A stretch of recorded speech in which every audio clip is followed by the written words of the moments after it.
उसमें किसी भी इसमें उसकी योग्यता नहीं है, ये साबित करना पड़ता है तो ही उसको हटाया जा सकता है।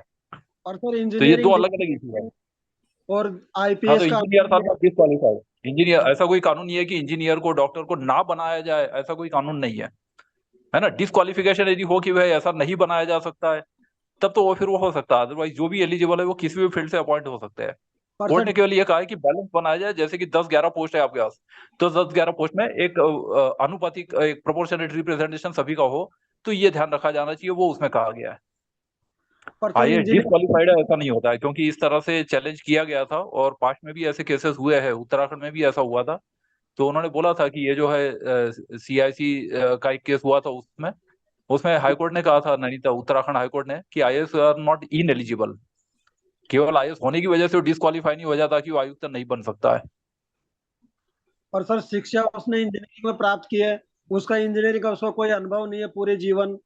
वो आईएएस या आईपीएस रहा है, वो उसने प्रसाद क्षेत्र में तो काम अलग किया बात जब। है, देखो उसके लिए या तो फिर उसमें एंट्रेंस एग्जाम हो, तो देखिए उसमें जैसे जुडिशियरी के लिए भी एनजेएसी बनाया गया था, है ना, कि नेशनल जुडिशियल अपॉइंटमेंट कमीशन है, वो एग्जाम लेगा।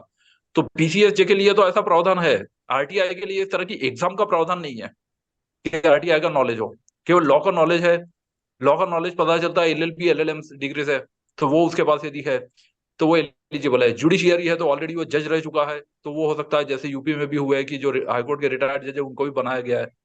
तो उसको ऐसा होता है, देखो एक्ट में कुछ भी नहीं लिखा है, एक्ट बहुत छोटा सा है। एक्ट में आप बोलोगे कि मुझे एजुकेशनल क्वालिफिकेशन, एक्सपीरियंस, ये सब चीजें लिखी हुई मिलेंगी, ऐसा रेडीमेड उन्होंने नहीं दिया। 2019 के रूल्स आप देख लीजिए, तो रूल्स में कुछ चीजें ज्यादा डिटेल में दी गई है, तो 2019 के रूल्स को भी आप पढ़ लीजिए।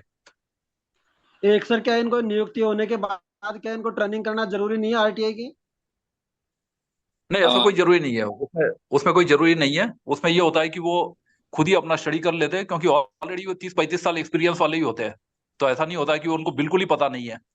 छोटा सा एक्ट है ना, 10-20 पेज का एक्ट है, तो वो एक्ट पढ़ के वो कर लेते हैं, बाकी जजमेंट काम के अनुसार वो करते रहते हैं। और फिर जो आईएएस ऑफिसर रहते हैं और जो विधि अधिकारी है, ये लोग आपस में, आईएएस नहीं मैं बोल रहा हूँ, ये जो आईसी और सीआईसी, तो ये एक दूसरे से भी सीखते रहते हैं, और उनका विधि का अधिकारी भी उनको लीगल एडवाइस देने के लिए होता है। तो हर आयोग में एक विधि अधिकारी भी होता है, जो लीगल एडवाइजर या लीगल एक्सपर्ट होता है। और सर तो वीरेंद्र सर, उससे वो पता लगा वीरेंद्र सकते सर हैं। उनका अपॉइंटमेंट कैसे होता है ये जो लीगल के? तो मैं यहाँ पे छत्तीसगढ़ हाईकोर्ट में देख रहा हूँ एक विधि अधिकारी श्याम जो होता है सुंदर टेक। नॉर्मली, हाँ, विधि अधिकारी जो होते हैं normally advocate with 7 years experience होते हैं ये। तो ये जो विधि अधिकारी होते हैं, ये एलएलबी या जो प्रैक्टिसिंग एडवोकेट, मतलब उसके रिक्वायरमेंट ही ये होती है कि they are registered with bar council of state, और वो उसमें से वो विधि अधिकारी बनते हैं। तो विधि अधिकारी हर एक आयोग में होता है, एक सर वो अभी आयोग को आप एडवाइस करने के लिए होता है। कि आयोग में केस बहुत पेंडिंग पड़े हैं, तो क्या आयोग सोमवार से शुक्रवार तक के कार्य निर्धारण के लिए खुद उत्तरदायी है या फिर नोडल विभाग उत्तरदायी है इसके लिए? वो उनके पावर के अनुसार होता है, अलग अलग स्टेट में अलग अलग स्थिति हो सकती है, कहीं 5 डे वीक है, कहीं 6 डे वीक है ना। वर्किंग आवर्स भी जो है, तो उसमें जैसे वर्कलोड, जैसे उत्तराखंड में केसेस कम है, तो एक आयु के सामने 10-15 ही केसेस होते हैं, और 3 घंटा काम करके निकाल देते अपना काम, उसमें 10 से 1 से ज्यादा उनको बैठने की आवश्यकता भी नहीं होती कई बार। तो वर्कलोड के हिसाब से हर आयु का अलग अलग काम होता है। और तो इसका निर्धारण नोडल विभाग करता है या सूचना आयोग करता है? ये सूचना आयोग करता है, और जो आदमी कितना देना है, ये नोडल विभाग जो होता है, बजट देना है, ये नोडल विभाग करता है, और उसे किस तरह से काम लेना, और ये जो इंटरनल प्रशासन है ना, एडमिनिस्ट्रेटिव, ये सब काम जो होता है सीआईसी करते हैं। मैं सर ऑफिस आवर्स की बात कर रहा हूँ, सोमवार से शुक्रवार का कार्य चलेगा, आयोग चलेगा, ये निर्णय कौन करता है सर? ये राज्य सरकार के मुताबिक होता है। राज्य सरकार के जो नियम होते हैं, नोडल विभाग होता है, वो करता है। वो आदेश निकालते हैं भाई सोमवार शुक्रवार चलेगा कार्य। हाँ हाँ, यस। जी जी जी जी। तो सर काफी अच्छी महत्वपूर्ण जानकारी आज मिल रही है। बस मैं मिस कर रहा हूँ शैलेश सर को और आत्मदीप सर को, कि अगर वो भी आज होते तो उनके भी हमें इस नियुक्तियों के संबंध में थोड़ा सा मार्गदर्शन मिलता, ताकि हमारे जो पेपर वर्क है, हमारी जो शिकायतें हैं और नीति के संबंध में किस तरह से प्रस्तुत कर अपने उनमें सफलता प्राप्त कर सकते। But let it be.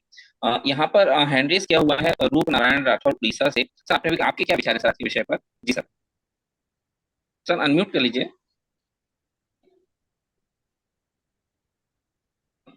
और कोई अपने विचार प्रस्तुत करना चाहते हो तो hello please sir. Hand raise कीजिए। जी जी सर, आवाज आ रही है। सर सर, इस मतलब सर हम लोग वेबिनार के बहुत अच्छा फायदा मिलता है सर।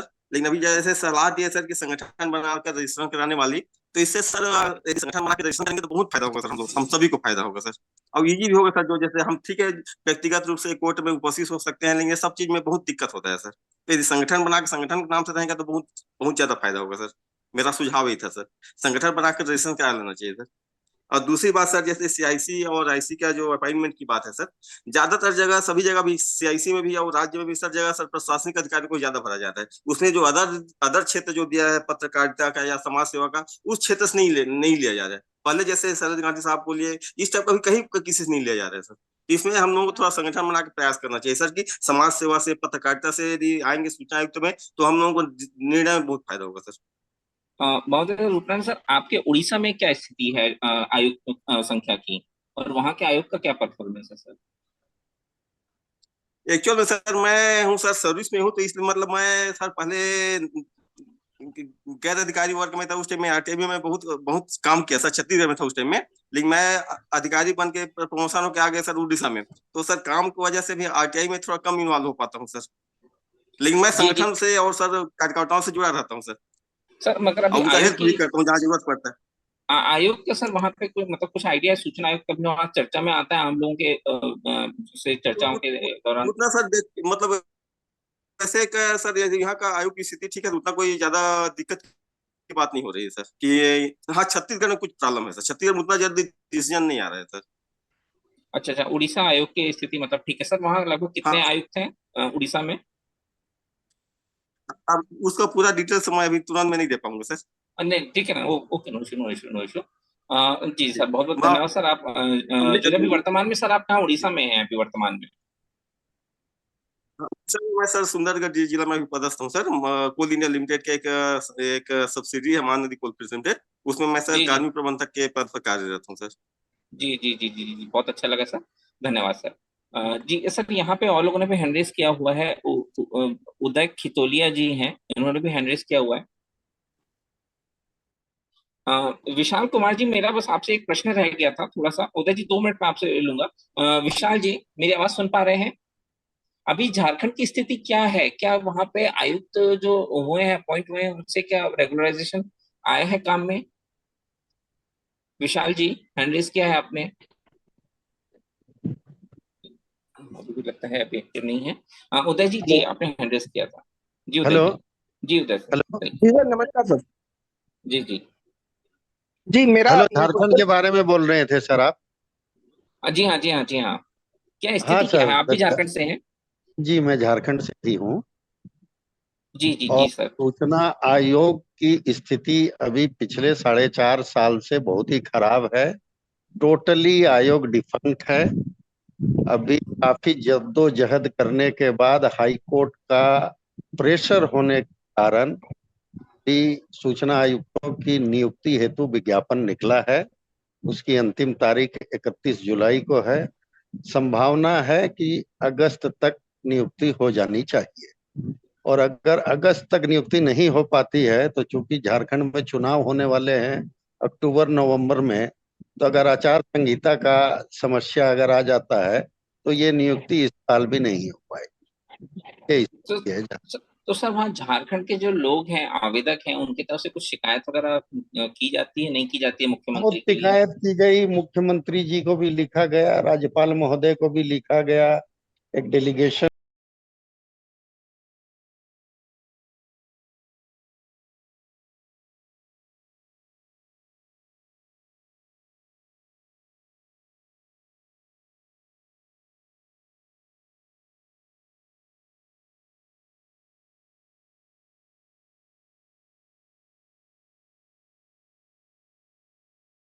भी बार बार जा करके मिल के आए। पर एक मामला था नेता प्रतिपक्ष का, उसी को ढाल बनाकर, सरकार की मंशा नहीं थी कि किसी भी तरह से नियुक्ति हो पाए। उसी मामले को लटकाते लटकाते इतने 4 साढ़े 4 साल का समय सर, क्या ये बिता। नियुक्ति का विषय किसी प्रकार से चुनाव का परिणाम में कुछ प्रभाव डाल सकता है? आपको क्या लगता है? वहाँ क्या लोगों में अवेयरनेस डालना है उनकी? चाहिए, लेकिन देखिए सबसे बड़ी दिक्कत क्या होती है कि जितना लोग जागरूक होना चाहिए और जो इस कानून के लाभ हैं, उस लाभ को समझते हुए अपनी जो अभिरुचि दिखानी चाहिए, वो लोग नहीं दिखा पाते हैं। लोग दूसरों से ज्यादा अपेक्षा रखते हैं और अपने खुद आगे आना नहीं चाहते हैं, जिसके कारण ये स्थिति उत्पन्न हो रखी है। जी सर, इसके लिए तो एक सरल उपाय ये भी है कि हम उनका कोई आवेदन का प्रारूप अगर उन्हें बना के दे दिया जाए, क्योंकि ऐसे समाज में बहुत से लोग हैं जो आवेदन का प्रारूप नहीं बना पाते। मतलब ये है कि कई लोग संगठन मतलब इतना समय नहीं दे पाते, तो इनका सिंपल सा सुझाव ये है, आज के समय में हमारे पास व्हाट्सएप है, तो एक किसी आवेदन का प्रारूप बना के व्हाट्सएप ग्रुप में डाल दो, तो उसके बाद फिर होता क्या है कि जो व्यक्ति जागरूक होते हैं, जो समस्याओं से पीड़ित होते हैं, तो वो कहीं ना कहीं इन चीजों को लेके स्टेप लिख लेते हैं, वो ले लेते हैं, वे अपना नाम पता और संबंधित का जिसपे भेजना है। हाँ, होता है क्या, प्रारूप अब जैसे कि आज हमारा जो विषय है, तो इतने मतलब इस विषय पे इस तरह से चर्चा करना आज हमारे बीच में माननीय राहुल सर है, माननीय वीरेंद्र सर है, तो इस तरह से हर किसी को इतना आसानी से मार्गदर्शन नहीं मिल पाता है। आप हम मीटिंग ज्वाइन कर रहे हैं तो हमें जानकारियां मिल रही हैं, और हम कहीं ना कहीं जानकारियों को आपस में शेयर भी करते हैं। तो बस वही है, मुझे जो समझ में आता है कि इनको अगर प्रारूप मिल जाएगा तो ये लोग आवश्यक रूप से अपनी एप्लीकेशन को, क्योंकि ये एक बहुत बड़ा हर्डल होता है, लोग शिकायत करना तो चाहते हैं मगर कागज में क्या लिखें, ये अब बहुत से लोगों को नहीं मालूम होता, कागज में क्या लिखें, कागज में शिकायत कहाँ करनी है, क्या लिखना है क्या नहीं लिखना है। तो उदय जी उम्मीद करते हैं कि झारखंड में अभी आज की जो हमारी मीटिंग हुई है इस विषय को लेके थोड़ा सा आप लोग को भी जानकारी क्लियर हुआ होगा कि हमारा जो एक आवेदन का प्रारूप है वो क्या होना चाहिए, सूचना आयोग की माननीय सूचना की नियुक्ति को लेके, है ना। और उम्मीद करते हैं सर, झारखंड के, मैं तो बहुत दिनों से झारखंड को स्टडी कर रहा हूँ कि झारखंड में डिसीजन आने के बावजूद भी ये स्थिति रही। वीरेंद्र सर, आप लोग अगर मेरी आवाज सुन पा रहे हैं सर, झारखंड में अभी भी ये स्थिति, इनके लिए क्या सुझाव है सर, जो अभी भी सूचना आयुक्त की नियुक्ति नहीं हो पाई है? हाँ जी, ये इसमें ऐसा हुआ, ये मामला कोर्ट में भी गया था, झारखंड हाई कोर्ट में गया था, और ये शायद पीआईएल के माध्यम से उठाया गया था, लेकिन उसमें जी जी कोर्ट ने जो निर्णय दिया, कोर्ट ने ये कहा कि विपक्ष का नेता नहीं है इसलिए नियुक्ति हो नहीं सकती, जो एक्चुअली एक डिफेक्टिव जजमेंट मुझे लग रहा है, आरटी एक्ट के खिलाफ है। आरटी एक्ट बहुत स्पष्ट लिखा है, 15 दिन में क्लियर लिखा है, लीडर ऑफ अपोजिशन की कोई आवश्यकता नहीं है, उसके बदले लीडर ऑफ लार्जेस्ट पार्टी भी चल जाता है। तो लीडर ऑफ लार्जेस्ट पार्टी तो रहता ही है, लीडर ऑफ अपोजिशन होना हो, क्योंकि अपोजिशन के लिए कुछ क्राइटेरिया होते हैं कि 10% सीट या जो भी है, अब 10% से कम भी यदि मिले है तब भी लीडर ऑफ लार्जेस्ट से पार्टी तो जो लार्जेस्ट सेकंड पार्टी तो होता ही है, मतलब जो सत्ता पक्ष का नहीं है, तो उसमें लीडर ऑफ लार्जेस्ट पार्टी भी चल जाता है, उसमें लीडर ऑफ अपोजिशन ही होना जरूरी नहीं है। मतलब अपोजिशन में जो भी पार्टी है वो 10% से कम सीट भी यदि है तो भी वो हो जाता है, तो लार्जेस्ट अपोजिशन पार्टी चल जाता है। तो इसलिए ये जो डिफेक्ट था, लेकिन उसको चैलेंज नहीं किया गया।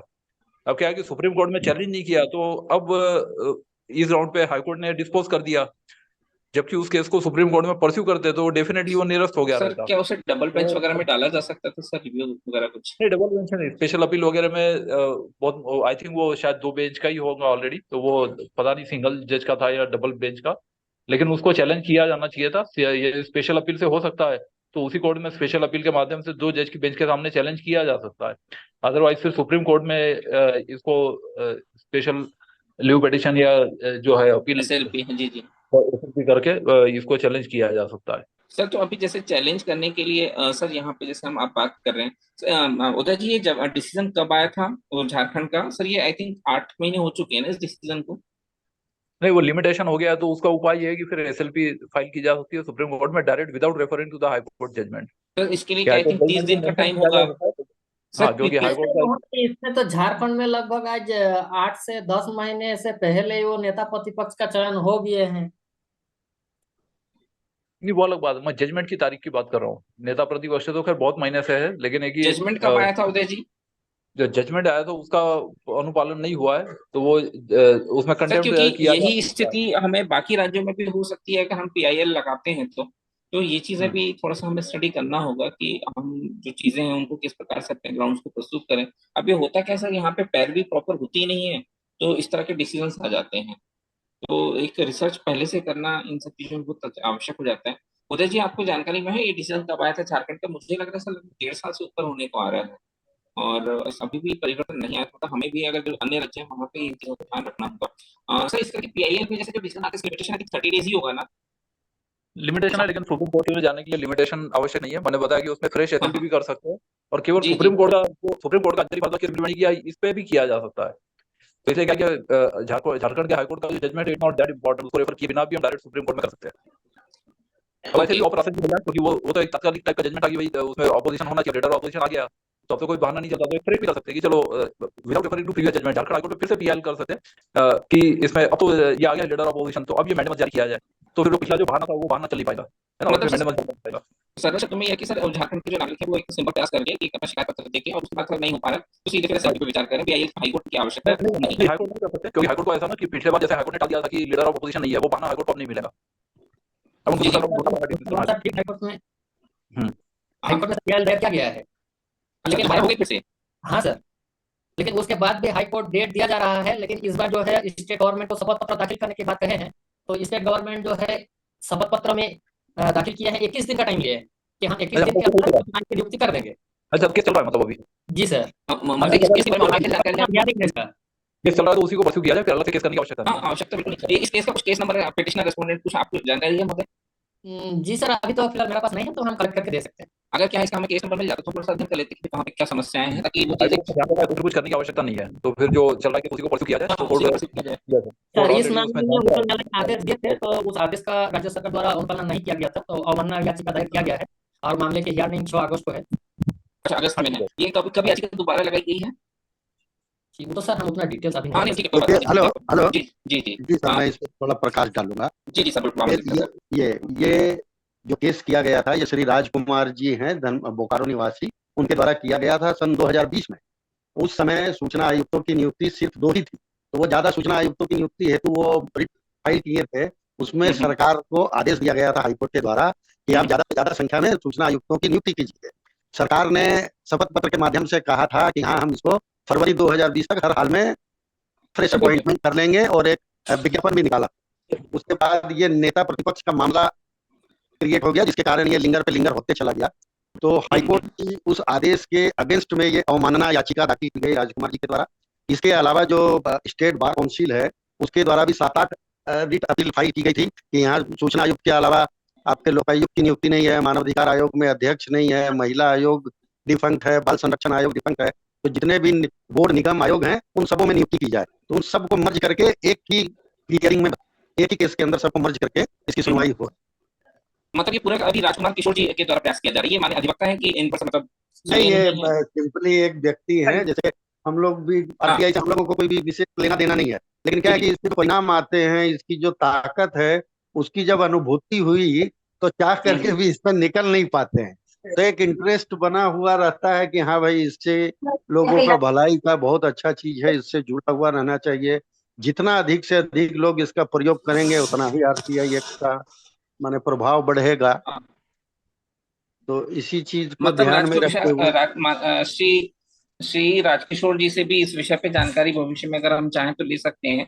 और मैं जी पहले जी भी कह चुका हूँ बिल्कुल। कि लैंडमार्क जजमेंट जो आते हैं वो एक सामान्य नागरिक जो होते हैं वो ही अधिकतर लेके आते हैं जी परिवर्तन, जी क्योंकि मेरा एक अध्ययन रहा है। तो बहुत जी, बहुत तो अच्छी जानकारी दी जो आपने। ये राजकिशोर जी बताया ना आपने? नहीं, राजकुमार नाम है उनका। और राजकुमार बोकारो, हाँ जी, है ना, बोकारो इनकी जगह का रीट नाम हो गया। पिटिशन, इनके रीट पिटिशन वगैरह के नंबर वगैरह मैं अभी अब ग्रुप में डाल दूंगा थोड़ी देर सर आप बोल दीजिए ना, मैं नोट कर ले रहा हूँ। एक बार में। ग्रुप में भी डाल दीजिएगा। देखना पड़ेगा, मैं ग्रुप में ही डाल दूंगा ज्यादा। जी जी सर, सर नहीं जरा पॉजिटिवली इसको सर खाना खा जवाब लो, दे मुझे सकते हैं टाइम कि हम लगेगा, अध्ययन कर सकें। चल रही है मेरी और लोग। ये एक काफी अच्छा मतलब दिशा होगी हम सभी के लिए कि क्योंकि ये एक आम समस्या है आरटीआई को लेके, तो एक आम आदमी। हाँ धन्यवाद। उदय खितोलिया जी, आपने हैंड रेज अभी भी है, आपने कुछ और शेष कहना चाहे, और कोई सदस्य जो अपने विचार इस आज के विषय पे कुछ कहना चाहे हो? और जी एक सर, महत्वपूर्ण नमस्कार। जानकारी हमें सुनील खंडेवाला जी ने दी। जी जी जी सर। जी, मेरा एक छोटा सा क्वेश्चन है ठक्कर सर से।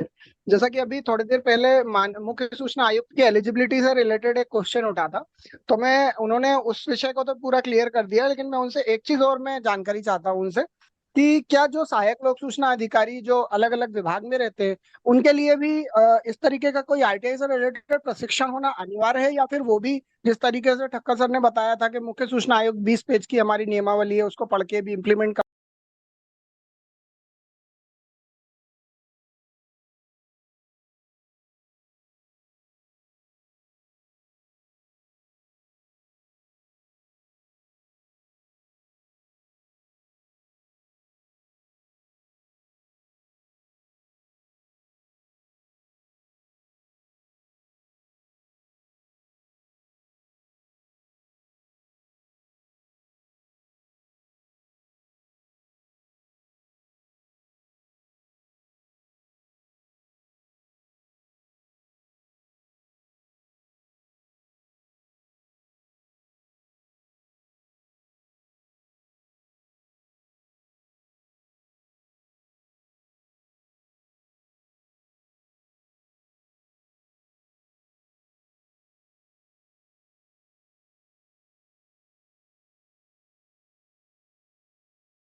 कर सकते हैं।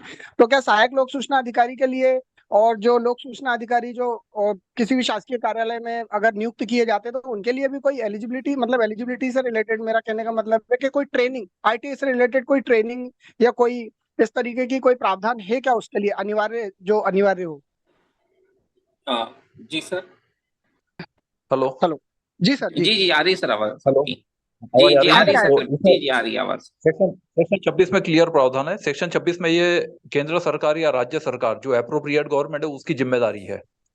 और जी इनफैक्ट ऐसा कोई क्वालिफिकेशन फॉर्मल जरूरी नहीं है, फिर भी जो डीओपीटी है ये खुद सर्टिफिकेट कोर्सेज चलाता है जो ऑनलाइन अवेलेबल है और कोई भी एक हफ्ते में फ्री में कर सकता है। अब उनको 2 हफ्ते का कोर्स कर दिया गया उन्होंने, तो ये हाँ। सर्टिफिकेट कोर्सेज डीओपीटी द्वारा चलाए जाते हैं। दूसरी बात, जो हमारी भी जो नियुक्ति हुई है एज हाँ। आईटी रिसोर्स पर्सन, ये जी रिसोर्स पर्सन का भी जो काम है ये ट्रेनिंग ही है। हमारा जी काम मेनली प्रशिक्षण है। तो जो सरकारी ऑफिसर है, जैसे कि 8,000 पीआईओ है, 2,000 अपीलीय अधिकारी है, तो जैसे 10,000 ऑफिसर उत्तराखंड में जिनको ट्रेन करना, ये काम हमें सौंपा गया 4 लोगों को, 4 रिसोर्स पर्सन है। तो ये जो रिसोर्स पर्सन है ये सेक्शन 26 में जो ट्रेनिंग का प्रावधान है उसी के तहत राज्य सरकार या केंद्र सरकार नियुक्त करती है। तो ये रिसोर्स पर्सन जो होते हैं वो ट्रेनिंग का है। बाकी जो पीआईओ बनने के लिए ट्रेनिंग तो छोड़ो, कोई बनने को ही राजी नहीं होता, इनफैक्ट कोई काम लेना नहीं चाहता जब तक, क्योंकि वो इलेक्शन ड्यूटी की तरह माना जाता है कि कुछ भी गलती किया तो सीधा सस्पेंशन और एफआईआर। तो इलेक्शन ड्यूटी लगते ही जैसे लोग बीमार पड़ते हैं, तो उसी तरह से पीआईओ बनने के लिए कोई राजी नहीं होता है। इसमें एक भी पैसा एक्स्ट्रा अलाउंस या कुछ भी नहीं मिलता है। ओके, ये एक एडिशनल बर्डन की तरह माना जाता है। तो जो भी बनता है वो कुछ महीने में सोचता है कि मैं किसी और को ये चार्ज दे दूं। तो ये काम के लिए कोई भी रेडी नहीं होता है, क्योंकि इसमें 25,000 पेनल्टी का प्रावधान है। उसके अलावा डिसिप्लिनरी कार्रवाई हो सकती है, वो अलग। तो कोई भी इस काम को बिल्कुल पसंद नहीं करता है, तो ये जबरदस्ती थोपा हुआ कार्य ही ट्रीट किया जाता है।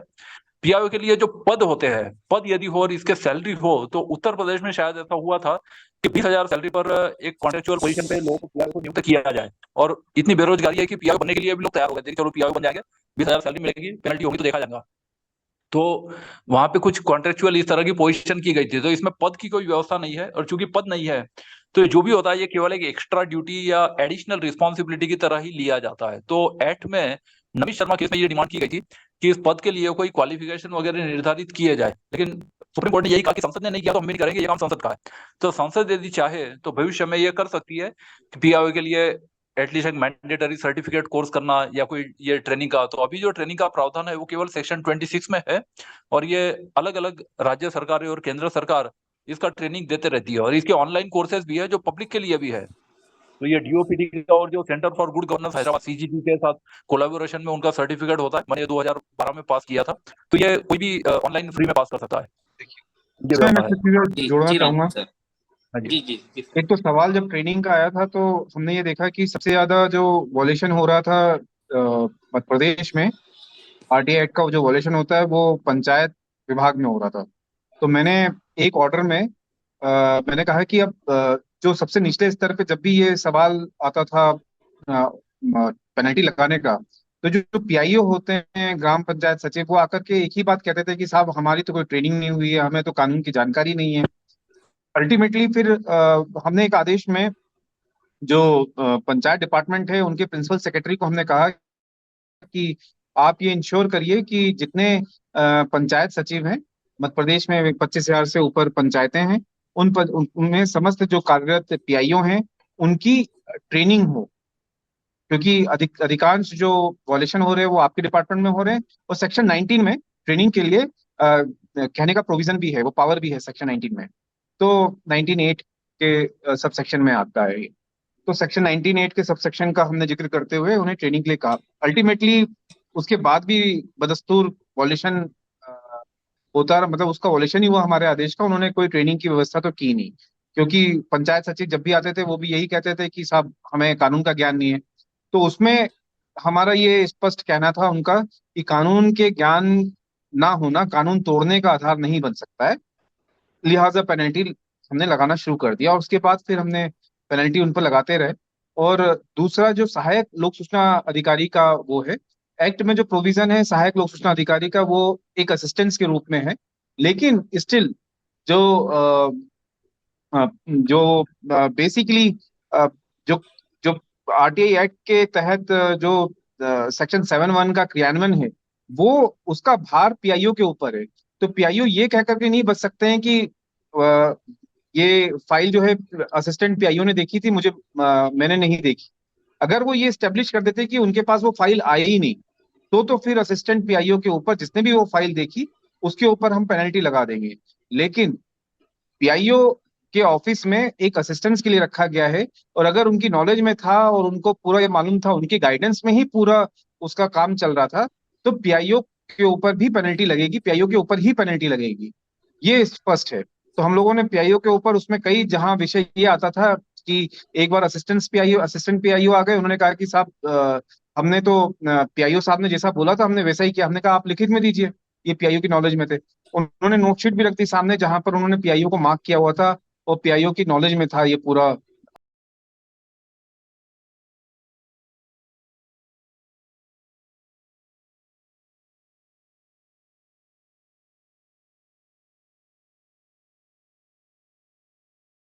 आरटीआई प्रकरण, तो उसमें फिर हमने कहा कि पीआईओ अब अपनी अकाउंटेबिलिटी से भाग नहीं सकते हैं।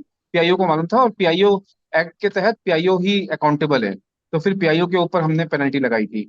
दूसरा, कई अधिकारी जो है, कल ही मेरे पास एक पीआईओ का फोन आया, उनका कहना था कि ऊपर एक ऑफिसर हैं, वो ऑफिसर कह रहे हैं कि ये जानकारी जो है नहीं देनी है, आप इसको मना कर दीजिए। तो मैंने उनको यही सजेस्ट किया, मैंने कहा आप क्या चाहते हैं, आपका क्या मानना है? बोला कि नहीं आप मुझे बता, वो मेरे से राय लेना चाह रहे थे कि मेरी राय क्या है उसमें, लीगल उसका क्या है। तो मैंने कहा कि नहीं, ये as per the information act, ये इन्फॉर्मेशन तो आपको देनी होगी। वो मार्कशीट और नियुक्ति से संबंधित मार्कशीट की जानकारी थी, और जो उन्होंने दस्तावेज दिए थे नियुक्ति के समय, उसकी जानकारी थी। मैंने कहा कि भाई हमने तो ये इन्फॉर्मेशन तो आपको देनी होगी और देनी चाहिए।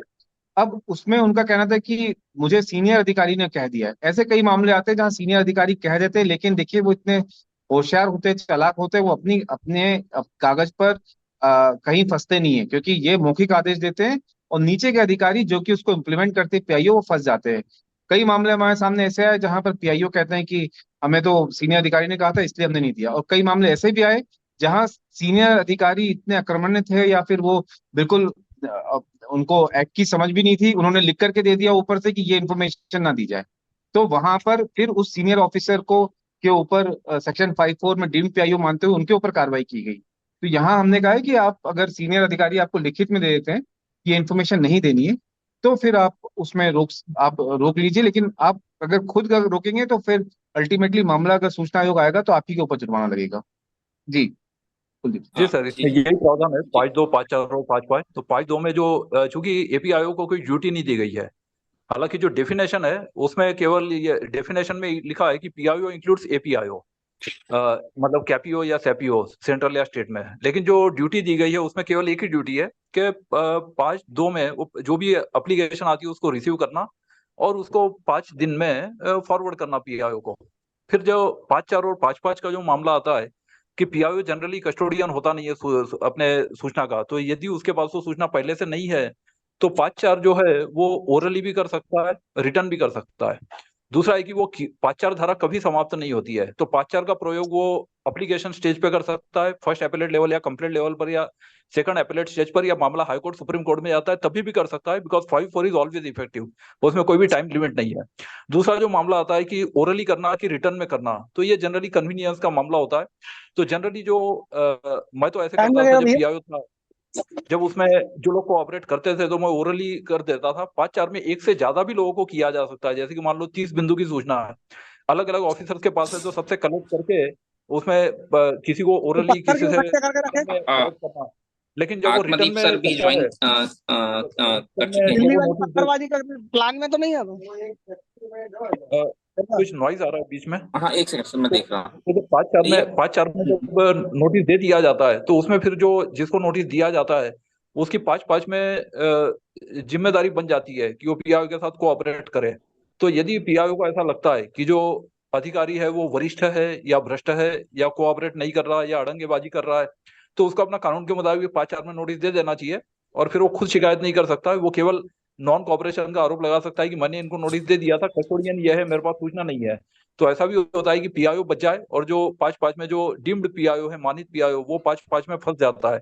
दूसरी बात है कि जो पेनल्टी है वो 25,000 पर केस नहीं है, ये CIC ने भी पहले क्लियर किया है, इट इज 25,000 पर PIO। तो यदि एक केस में मान लो 6 PIO है तो पूरे 6 लोगों को 25-25 हजार, इस तरह से 1.5 लाख पेनल्टी भी हो सकती है।